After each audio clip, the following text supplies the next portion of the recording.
Graça e paz, queridos e amados estudantes da nossa academia bíblica e teológica. Estamos de volta para a nossa aula número 3 de Cristologia. Antes de mais, espero que o amado esteja de ótima disposição, e pronto para mais uma aula. Como é de hábito, antes de entrarmos na matéria, vamos fazer uma oração, para assim então pedirmos a graça divina sobre nós. Eterno Deus, eterno Pai, graças lhe damos nessa noite por mais uma aula, por mais um momento de interação com os teus filhos, aqueles que desejam, gostam de aprender das coisas concernentes ao teu reino. Pedimos teu Espírito, vem nos iluminar, vem nos guiar em toda a verdade, vem nos dar o entendimento para podermos compreender os assuntos que vão ser abordados aqui nessa noite. É o que nós lhe pedimos, em nome do teu Filho Jesus. Amém. Muito bem, penso que por aqui todos os alunos já me conhecem. Sou o professor Domingos Castro Menezes e vamos então dar sequência ao nosso estudo, nossa disciplina de Cristologia. Para a aula de hoje, nós vamos falar da Cristologia ortodoxa, ou seja, a posição, o entendimento considerado como ortodoxo a respeito da pessoa de Cristo. Okay? Quando falamos de ortodoxia, estamos a nos referir àquela visão ou àquela posição tida como oficial pela religião cristã.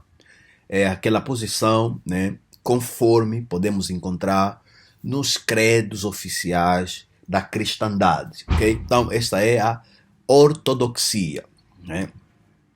Para quem quem defende a visão oficial do cristianismo, usa-se o termo ortodoxia como sendo no sentido de correto, a visão correta, a visão certa. Isso é no ponto de vista da religião oficial. Vamos então hoje, de forma um pouquinho mais profunda, navegar na visão oficial. Vamos lá entender os argumentos de razão a favor da posição ortodoxa. Vamos também depois,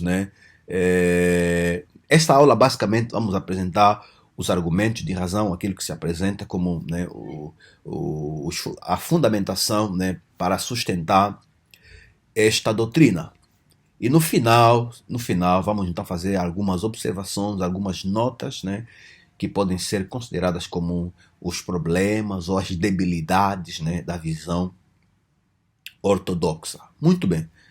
Dito isso, estamos prontos para começarmos a nossa viagem, a nossa navegação na Cristologia ortodoxa. Listei aqui as fontes de informação, aquilo que o material que nós usamos como referência para prepararmos essa aula. Nós temos, em primeiro lugar, o Credo de Calcedônia, que basicamente Calcedônia, para quem não conhece, basicamente em Calcedônia realizou-se o concílio oficial para definir qual seria o posicionamento oficial do cristianismo relacionado com a questão das naturezas de Cristo, as naturezas de Cristo, nesse caso a natureza divina e a natureza humana, qual é o entendimento correto no ponto de vista oficial quanto a esta questão.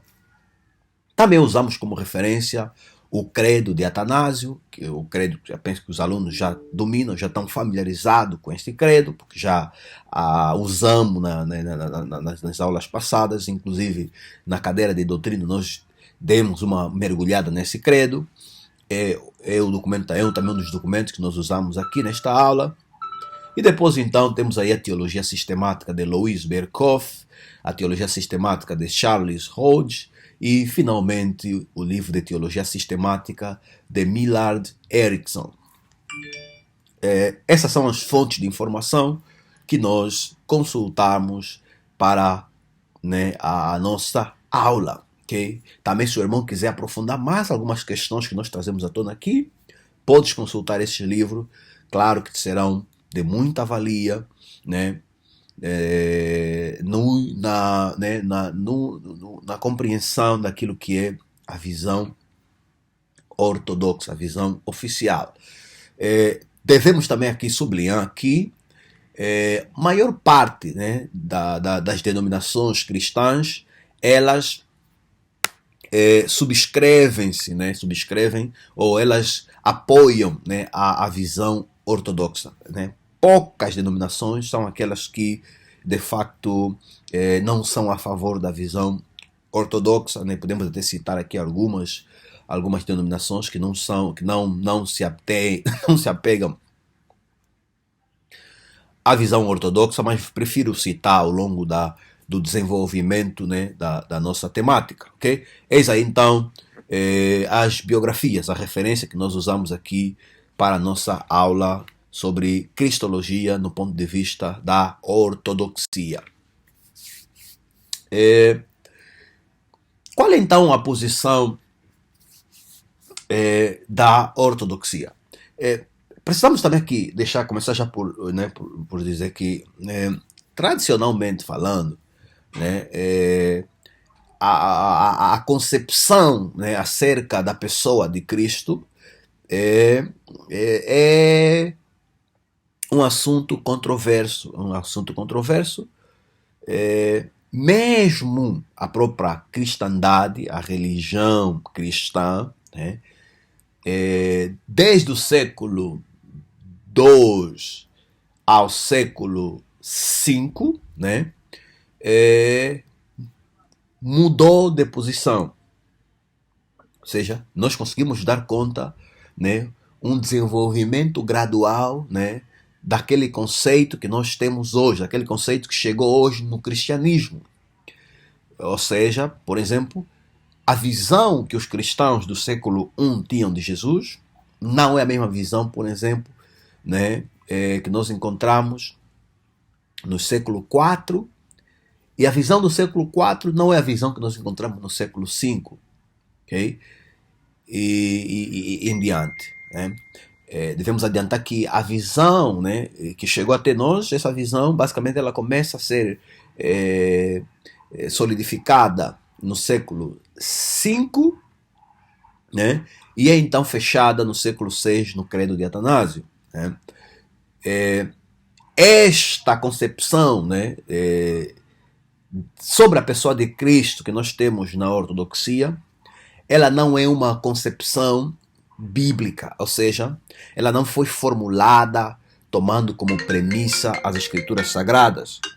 Pelo contrário, ela é uma concepção baseada na filosofia, né, na filosofia grega. Por isso que vamos ver aqui alguns termos que são termos que, para nós percebermos, precisamos, né, dominar aqui, né, alguns conceitos filosóficos, ok? Então, a posição sobre a pessoa de Jesus tem sido motivo de grandes controvérsias, né, ao longo da história do próprio cristianismo. A primeira grande controvérsia, penso que os irmãos lembram, né, aconteceu logo em 325, que ficou famosa como a controvérsia ariana, né, que é aquele debate né, sobre o uso do termo criado ou gerado, né, se Jesus foi criado ou se foi gerado, né. O bispo Áureo defendia que Jesus é a primeira criatura de Deus, né, enquanto que o bispo Alexandre defendia que Jesus não é criatura, mas sim é gerado por Deus, né. Essa foi a primeira controvérsia, né. Mas mesmo nesta controvérsia, né, só ficou definido que Jesus é gerado por Deus, não criado, ok? Não criado. Agora,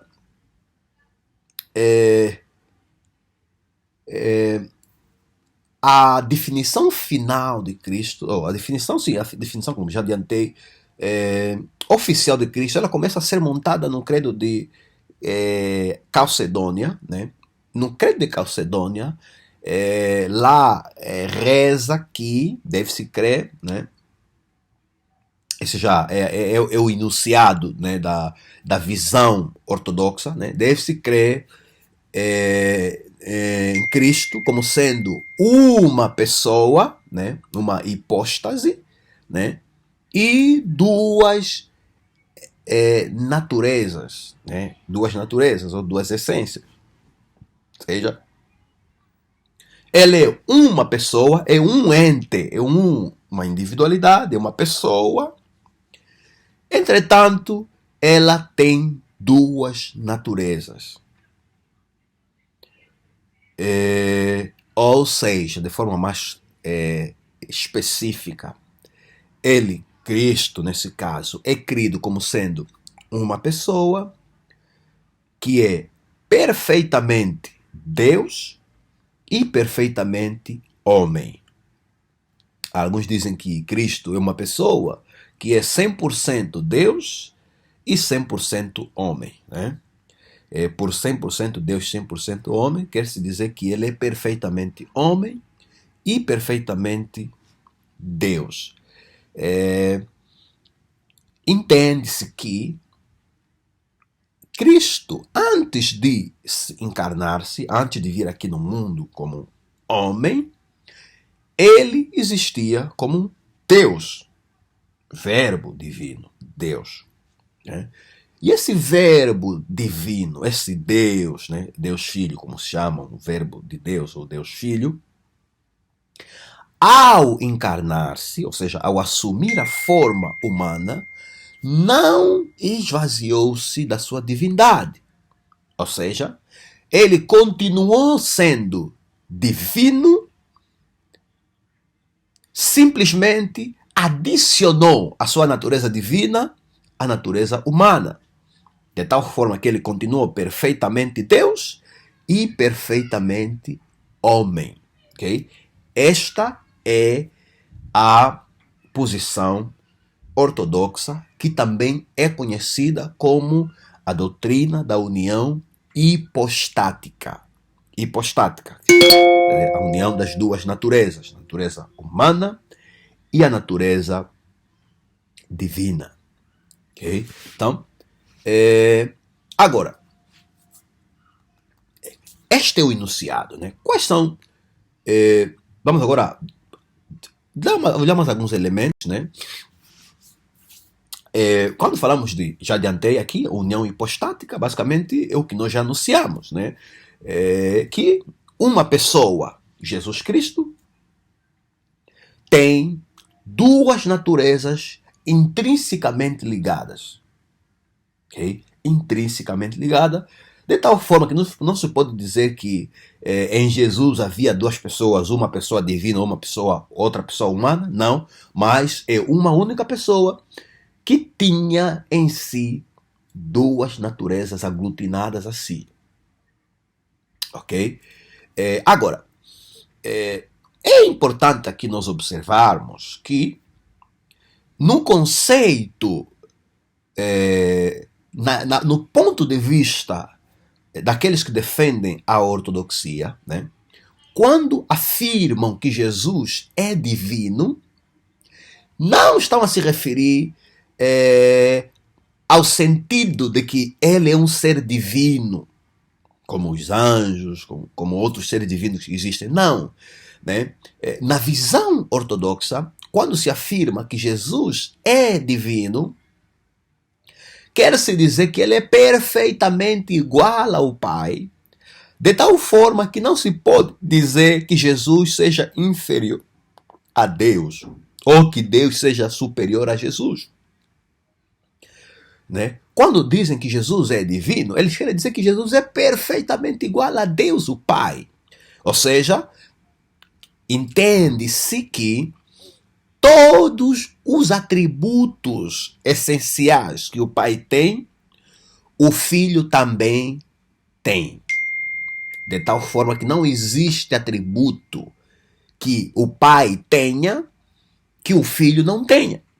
Então, isto é que os que defendem a ortodoxia tentam, né, ensinar quando dizem que Jesus é divino, ou quando apelam à divindade de Cristo. Né? Para eles, divindade significa necessariamente ser igual a Deus, o Pai.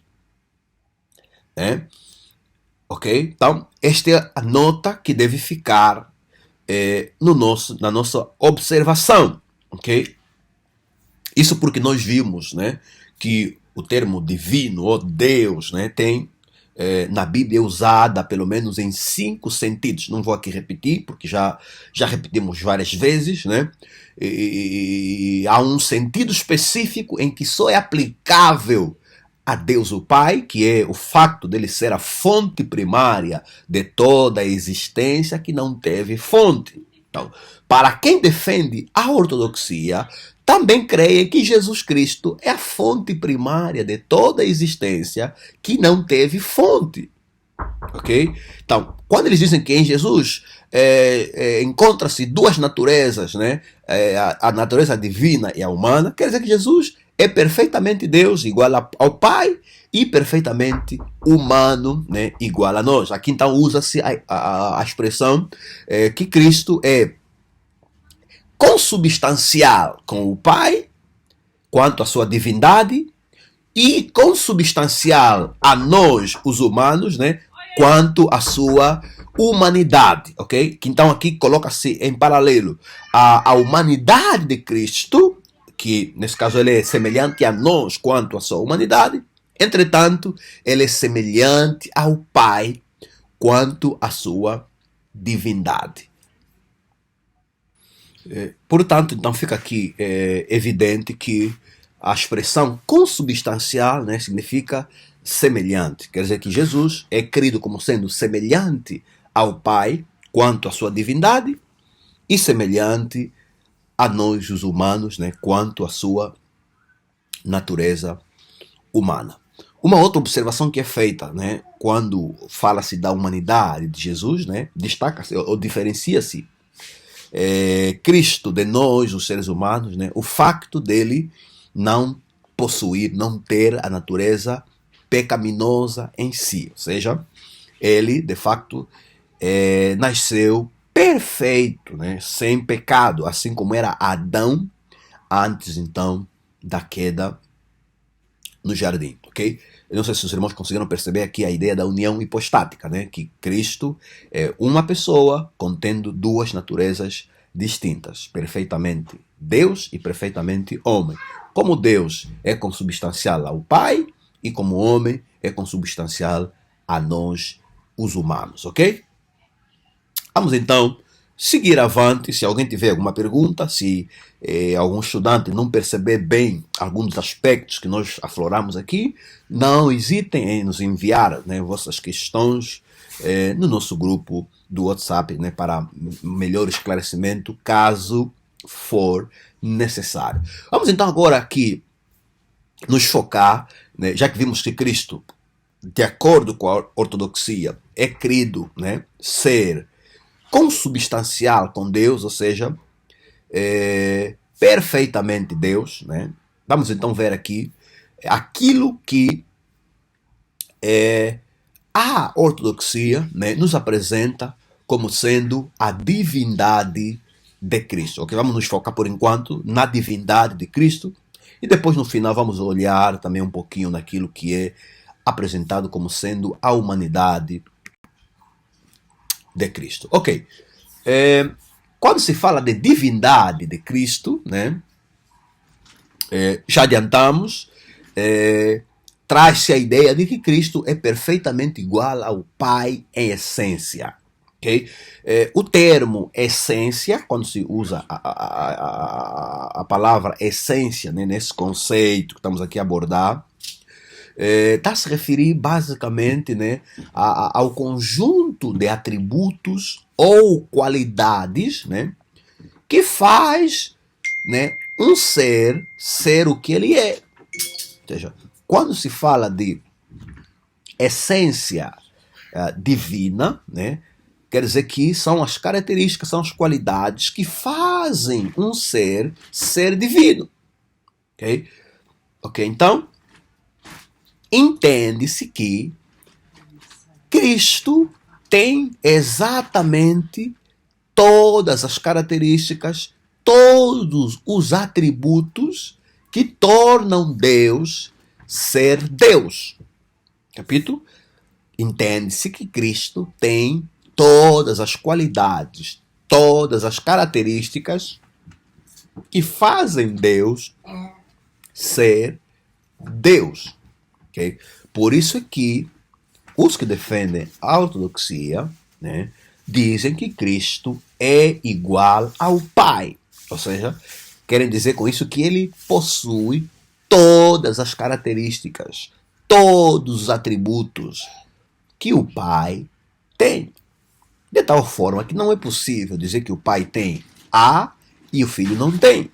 Okay? Aqui então, né, é assim que, para quem defende a ortodoxia, interpreta, por exemplo, o texto de João, capítulo 10, versículo 30, quando Cristo diz que eu e o Pai somos um.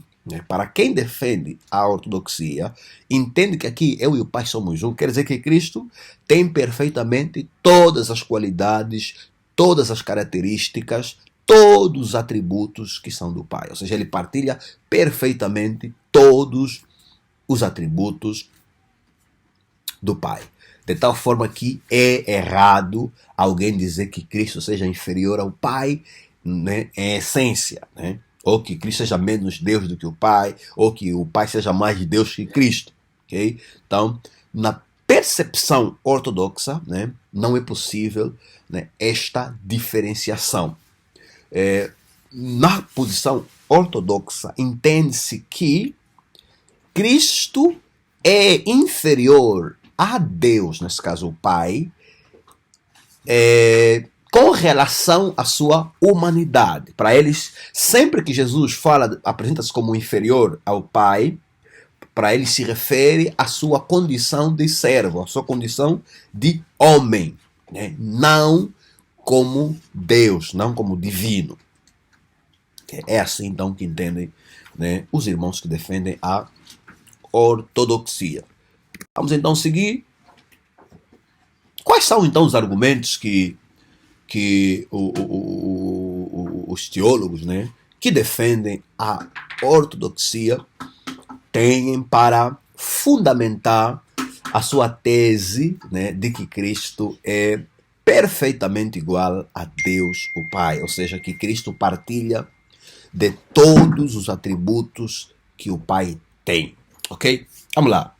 Vamos então aqui nos focar nos argumentos que os irmãos normalmente apresentam. E aqui nós tomamos como referência, né, os melhores, né, dos melhores teólogos que podemos encontrar, né, no cristianismo ortodoxo, ok? Dos melhores, né?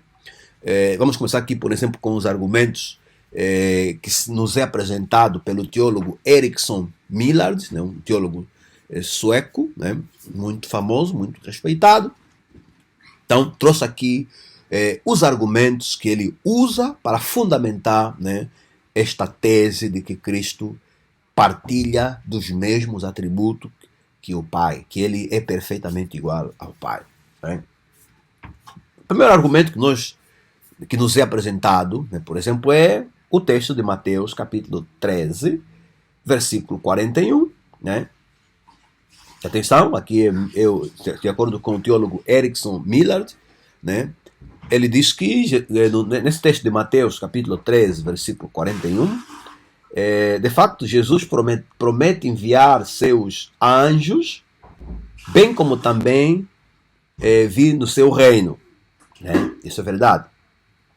Enquanto que, em outras passagens, os anjos são mencionados ou são designados como sendo anjos de Deus. Ou seja, Jesus diz que os anjos são dele, enquanto que em outras passagens, os outros textos dizem que os anjos são pertenças de Deus. Né? Por exemplo, Lucas capítulo 12, versículo 8, versículo 9, capítulo 15, versículo 10. Né?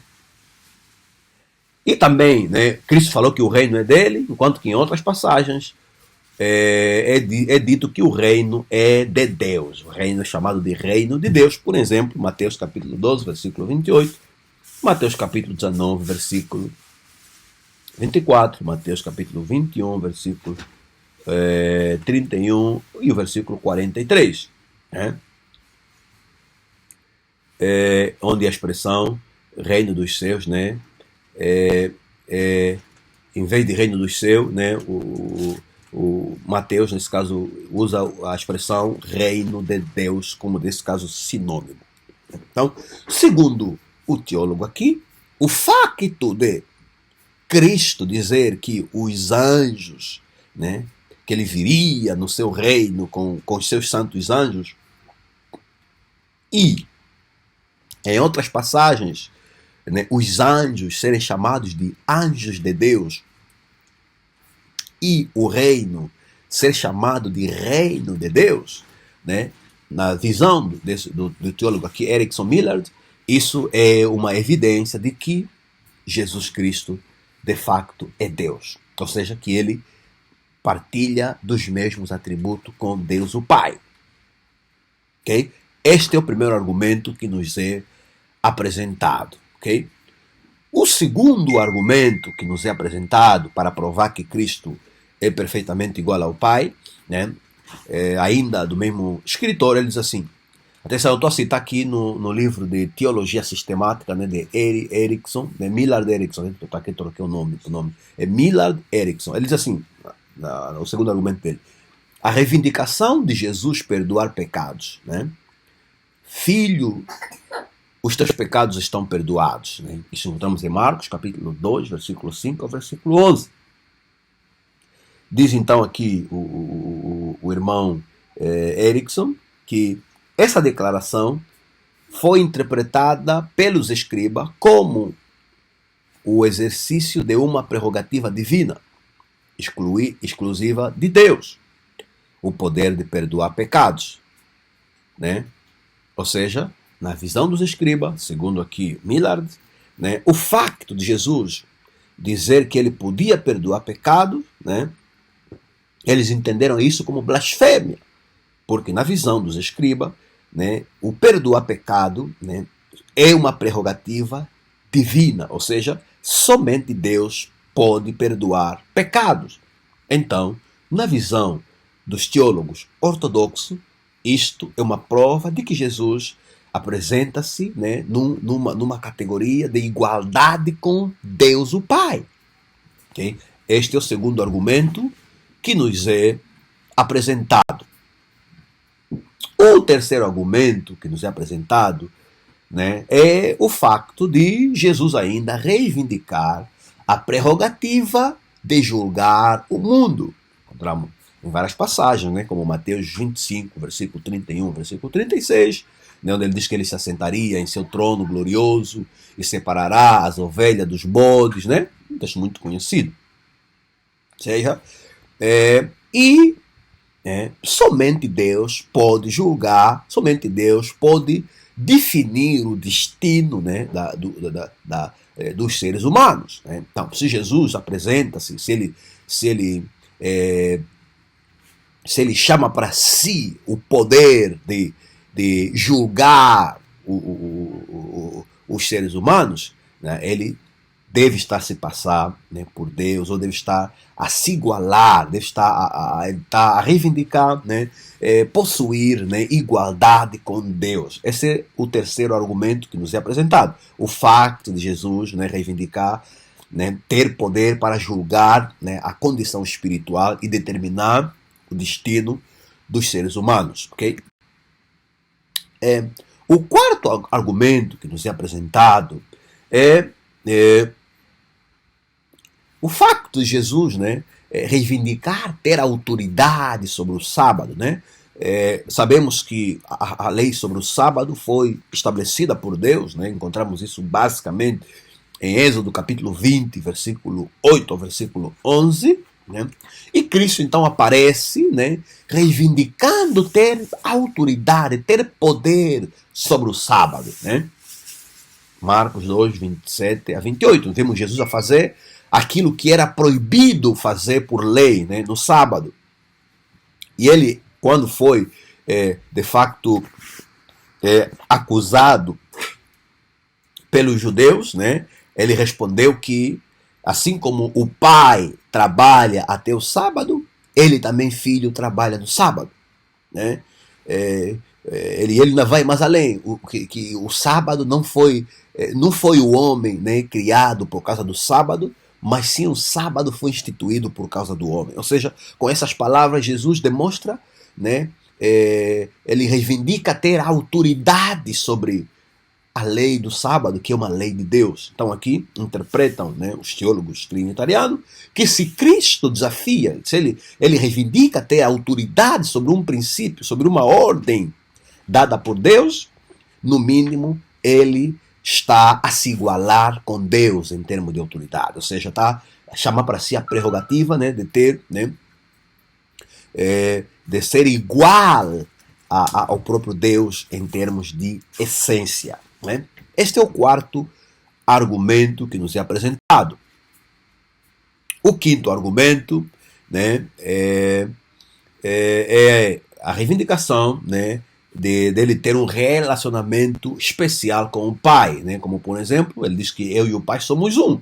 Em João capítulo 10, versículo 30. Né? Pronto. Apesar de que os teólogos, né, trinitarianos, ao usarem esse texto de João 10:30, desprezarem o contexto, entretanto, acredita-se que com a declaração que Jesus fez, eu e o Pai somos um, ele invocou ter uma relação, né, um relacionamento peculiar com o Pai, uma relação ímpare com o Pai. Okay? E essa relação ímpare, necessariamente, na visão da ortodoxia, deve indicar que ele é perfeitamente igual a Deus. Né? E ainda também é acrescido, por exemplo, com o texto de João capítulo 14, versículos 7 a 9, né? Onde vemos a declaração de que ver Jesus, né, é sinônimo de ver o Pai. Né? Então, se ver Jesus é sinônimo de ver o Pai, né, para os teólogos que defendem a posição ortodoxa, isso necessariamente significa que Jesus Cristo é igual ao Pai, é perfeitamente igual ao Pai.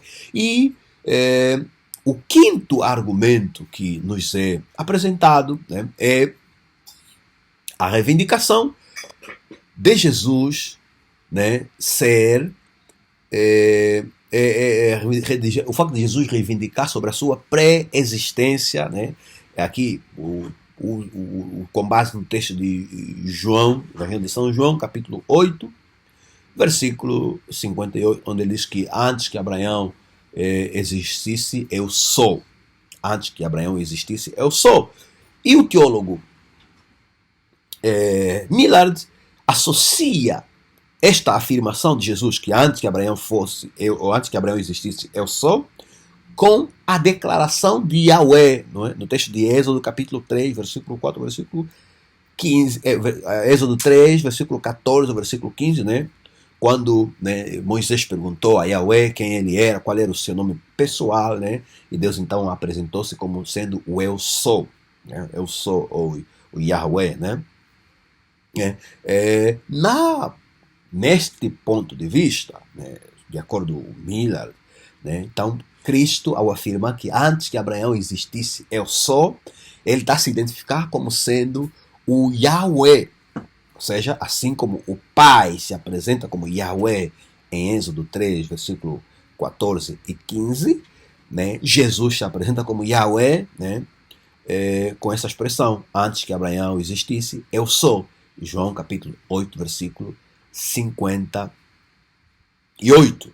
E outro texto também usado para reforço é o texto de João capítulo 3, versículo 13, onde encontra também onde diz que ninguém subiu ao céu senão aquele que de lá desceu, o Filho do Homem. Né? E há traduções que acrescentam o Filho do Homem que está nos céus. Apesar que esta partícula, esse fim, né, não se encontra em todos os manuscritos desta passagem, mas aqui alude-se para aquele texto, né, que terminam, né, com esta cláusula: ninguém subiu ao céu, senão o Filho do Homem que desceu do céu e que está no céu. Okay? Então, Nesta visão, Cristo aqui declara-se como o eu sou, ou seja, o Deus eterno. Okay? A sexta, né, o sexto argumento, né, usado para fundamentar a ideia de que Cristo é perfeitamente igual ao Pai, é o facto de, né, o facto de Jesus, né, reivindicar ação conjunta com o Pai. Né? João capítulo 14, versículo 23, né, onde ele diz que se alguém me ama, obedecerá a minha palavra e meu Pai lhe amará, e eu e o Pai viremos nele e faremos nele morada. Então aqui o facto de Jesus apresentar aqui uma ação conjunta com o Pai, entende-se ser uma prova de que Jesus iguala-se ao Pai em termos de essência, ou seja, que ele é perfeitamente igual a Deus, o Pai. Ok? O sétimo argumento que é apresentado, né, para fundamentar esta ideia de que Cristo é perfeitamente igual ao Pai, né, entende-se que alude-se à indicação clara, né, da alta compreensão de Jesus, que é encontrada em ligação com seu julgamento e condenação. Né? Aqui, primeiro, a acusação, de acordo com o relato de João, foi que ele declarou-se filho de Deus. Né? Na relação João, capítulo 19, versículo 7. Né? Mateus relata que o sumo sacerdote disse no julgamento: ordeno que jures pelo Deus vivo e diga-nos se tu és o Cristo, o Filho de Deus. Né? De acordo com Mateus capítulo 26, versículos 63 a 66. E Jesus então respondeu: como disseste? Jesus respondeu. E ele acrescentou: contudo, digo-vos que, de agora em diante, vereis o Filho do Homem assentado à direita do Todo-Poderoso, vindo sobre as nuvens do céu. Está no versículo 64. Essa é a afirmação mais clara, segundo Millard, de sua divindade que se pode encontrar nos evangelhos, segundo Erickson. Né? O crime foi Jesus ter afirmado ser o que somente Deus, né, é o direito de reivindicar. Nessa passagem, Jesus está realmente declarando, por meio do consentimento, sua igualdade a Deus, segundo Millard. Ou seja, o facto de Jesus afirmar que daqui em diante eles viriam o Filho do Homem, né, lá na direita, lá no céu, à direita do Todo-Poderoso, e viriam ele a vir, né, para Millard isso é a mais clara declaração de divindade de Cristo. Né? Também o facto de Jesus responder, né, assim vocês dizem, ou seja, nós vimos aqui que os acusadores, né, perguntaram, queriam que ele declarasse que ele era de facto o Cristo, o Filho do Deus vivo. E Jesus respondeu: assim vocês o disseram. Né? Ou seja, com essa declaração, Jesus está a concordar, né, com o que os judeus, né, sugeriram. Né? E para mim, isso é a declaração de que Jesus igualou-se com o Pai. Ok? Por enquanto, nós vamos apresentar aqui as contra-argumentações, né, para não fazer um vídeo muito exaustivo. Né? Vamos só nos focar nos argumentos, né, apresentados. Ok? Argumento a seguir que é apresentado, né, é o argumento de que Jesus também aceitou declarações de divindade feitas pelos seus discípulos, como, por exemplo, a afirmação de Tomé, né, em João capítulo 20, versículo 28, em algumas versões, diz que Tomé, né, então Tomé disse, ou Tomé declarou: Senhor meu e Deus meu. Então, se Tomé declarou que Jesus é Senhor meu e Deus meu, e Cristo não o repudiou, não o corrigiu, isso implica dizer que Jesus aceitou que de fato ele é o Senhor e o Deus Todo-Poderoso. Okay? O argumento a seguir, né, que é o argumento H aqui na nossa numeração, A maneira como Jesus equipara suas palavras ao Antigo Testamento é reivindicação de divindade. Ou seja, em particular, né, no texto de Mateus capítulo 5, Jesus faz um paralelo entre aquilo que Deus falou no Velho Testamento com aquilo que ele próprio, Jesus, ordena para os seus discípulos. Ele coloca assim, né, em paralelo, faz um contraste, basicamente. Ele faz um contraste entre aquilo que a lei ensina, ou aquilo que a lei manda, e aquilo que ele próprio, Jesus, manda. Okay? Então, se ele coloca em contraste as palavras dele com a palavra de Deus, necessariamente isso implica dizer que ele está a se igualar com o Deus do Velho Testamento. Okay? O argumento seguinte é que a reivindicação de Jesus ter poder sobre a vida e a morte. Né? E no Velho Testamento, por exemplo, Ana reconheceu que somente Deus, né, que somente Deus é o dador da vida. Né? Entretanto, Jesus, em várias passagens, ele afirma, né, ter poder para dar vida, ter poder sobre a vida e a morte. Né? Então, se ele reivindica o ter poder sobre a vida e a morte, claramente, de acordo à visão ortodoxa, ele está a reivindicar ser igual a Deus. Okay?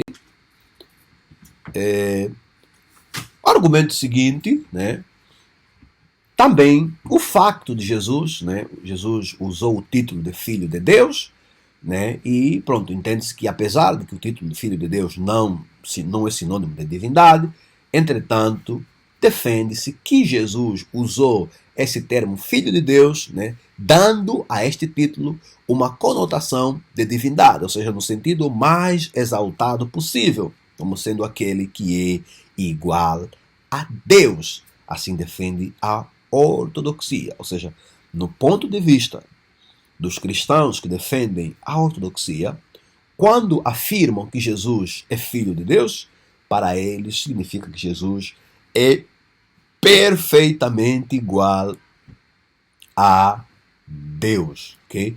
E um dos argumentos usados, né, é a interpretação dos judeus, que nós encontramos no texto do Evangelho de São João, capítulo 5, versículo 12 ao versículo 18, né, onde o fato de Jesus se declarar Filho de Deus, eles então interpretaram como se fazer passar por Deus, ou seja, querer se igualar com Deus. Né, a acusação que os judeus fizeram a Jesus, especificamente no versículo 17 e versículo 18. Então, com base nisso,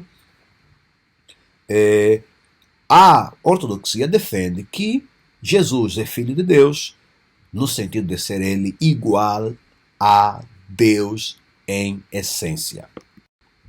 Ok? Ok. Assim então, né, fechamos com os argumentos do teólogo, né, os argumentos que o teólogo Millard Erickson, né, apresenta para sustentar a tese de que Jesus Cristo é perfeitamente igual a Deus, o Pai. E nesse caso, sendo ele perfeitamente igual ao Pai, também quer dizer que Jesus é fonte primária de toda a existência, que não teve fonte, que ele é eterno como Pai, ou seja, ele sempre existiu, nunca houve um instante na eternidade em que o Pai existia sozinho. Nesta visão, Cristo sempre existiu em paralelo com Deus o Pai. Agora, vamos também ver, né, os argumentos do teólogo, né, também, são argumentos também, uma linha de pensamento, né, estão defendendo a mesma coisa, estão defendendo essa tese de que Jesus é igual ao Pai. Vamos agora, então, vermos aqui os argumentos do teólogo Charles Hodge. Também, esses argumentos podem ser encontrados no livro de Teologia Sistemática do mesmo autor. Ok? Primeiramente, o Charles Hodge começa por argumentar que Cristo deve ser encarado como sendo divino e perfeitamente igual ao Pai, pelo facto, primeiro, de ser apresentado como a semente da mulher que viria esmagar a cabeça da serpente. Argumenta Hodge. quem é apresentado como capaz de derrotar Satanás tem que ser necessariamente um ser divino, visto que Satanás é divino. E se Cristo é apresentado como este descendente da mulher, né, ele tem que ser divino para ser capaz de derrotar, né, Satanás, desfazer as obras de Satanás. Ok? E aqui uma observação, né? Lembrar que para os trinitarianos, quando afirmam que Cristo é divino, estão a querer dizer que necessariamente ele tem que ser perfeitamente igual ao Pai. Ou seja, tem que ter todos os atributos do Pai. Ok? Então nesse contexto, ele está querendo dizer que para Jesus derrotar Satanás, ele tem que ser igual a Deus, o Pai Todo-Poderoso. Caso contrário, não é possível Cristo derrotar Satanás. Esse é o primeiro argumento, ok? Pois aqui a luta, né, a luta com Satanás, né, é a luta entre o bem e o mal, né, entre o bem e o mal, entre a luz e as trevas, né, ou entre as trevas e a luz, entre Deus e Satanás. Então, se Cristo luta com Satanás, Cristo tem que ser perfeitamente Deus para lutar contra Satanás. O segundo argumento de Hodge, né, ele traz aqui, alude aos plurais que se encontram, né, no livro, nos primeiros capítulos do livro de Gênesis, né, onde, por exemplo, a palavra Elohim é apresentada no plural, onde Deus aparece a falar no plural, façamos o homem conforme a nossa imagem e nossa semelhança. Na visão de Hodge, essa forma como o texto é apresentado é prova de que na divindade há uma pluralidade de pessoas e que entre essa pluralidade, né, encontra-se o Filho, que é Jesus Cristo. Então, se ele é apresentado como parte, né, desse plural, façamos o homem, então ele tem que ser igual a Deus. O terceiro argumento, que é a nossa linha C, ainda nos argumentos de Charles Hodge, né, ele alude à linguagem empregada no registro da criação. Tá ligado com o primeiro argumento aí, né? Façamos, né, o homem. Acho que pronto. Aí no primeiro é o título, né, de Deus, que é apresentado como Elohim, que é plural, né, e aqui os plurais, né, tipo façamos, eia, deixamos, confundamos, né? Então esses plurais na visão de Hodge indicam que há uma pluralidade na divindade e nesta pluralidade Cristo faz parte, né, desta pluralidade. Ok? O quarto argumento usado é o argumento a respeito do anjo de Jeová.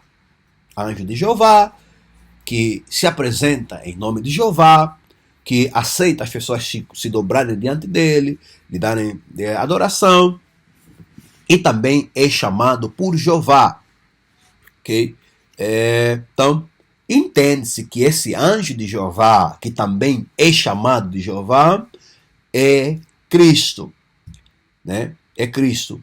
E o facto desse anjo receber adoração, receber de facto tratamento de ser também chamado de Jeová, é prova de que ele de facto é perfeitamente igual a Jeová, okay? É perfeitamente igual a Jeová, por isso ele é digno também de ser chamado de Jeová. Esse é o quarto argumento, né? Temos aí passagens usadas como referência, mas que não é relevante nós irmos nessa passagem. Basta percebermos, né, o entendimento, ok? Ok.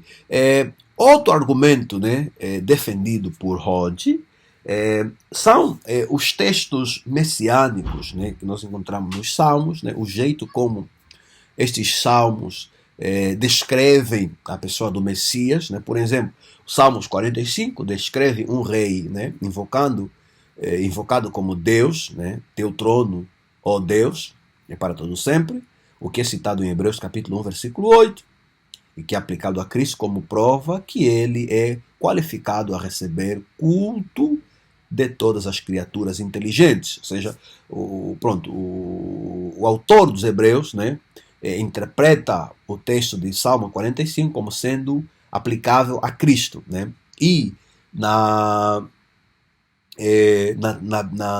versão do Salmo 45, né, com base na Septuaginta, né, traz aqui essa leitura: ó Deus, teu trono, o teu trono, ó Deus, né, o teu trono, ó Deus, é para sempre. Então aqui chama o Messias como sendo o Deus cujo trono é para sempre. E o autor aos Hebreus, né, aponta este texto para Cristo. Então, que Rod entende este facto como sendo uma prova de que Cristo é perfeitamente igual ao Pai. O outro salmo também que é usado, que ele traz aqui, usa como referência, né, de argumentação, é o Salmo 110, né, onde ele apresenta o Messias, né, senta-se à mão direita de Deus, né?